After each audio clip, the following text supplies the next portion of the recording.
In math today, you are going to have a quiz on like terms in distributive property. So like we did last week, I gave you a quiz on just reviewing solving equations using addition, subtraction, multiplication, and division. And then you did sheet 11.9, solving equations in more than one step. And you guys did really, really well on that.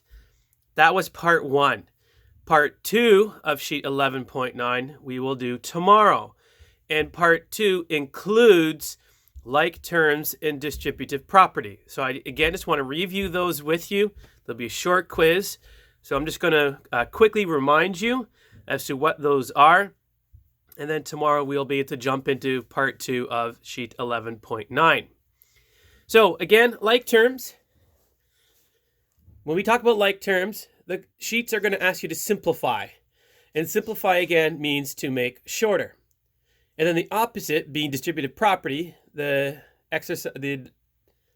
description is going to be to expand, and that means to make longer.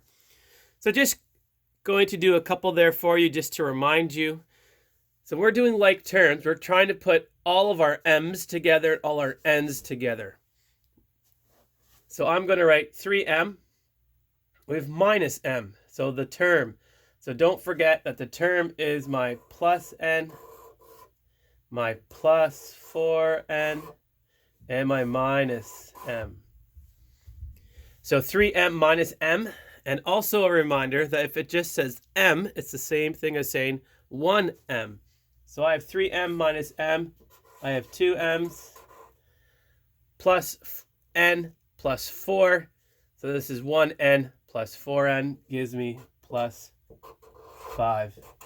And that's it. Like terms of distributive property are expressions, algebraic expressions. We're not doing equations, so there's no equal signs. We're not solving stuff. That's my answer. Then when I go to distributive property, I'm expanding. So again, distributive property means how do we get rid of these brackets? I get rid of the brackets by taking this 3 and multiplying everything in the brackets.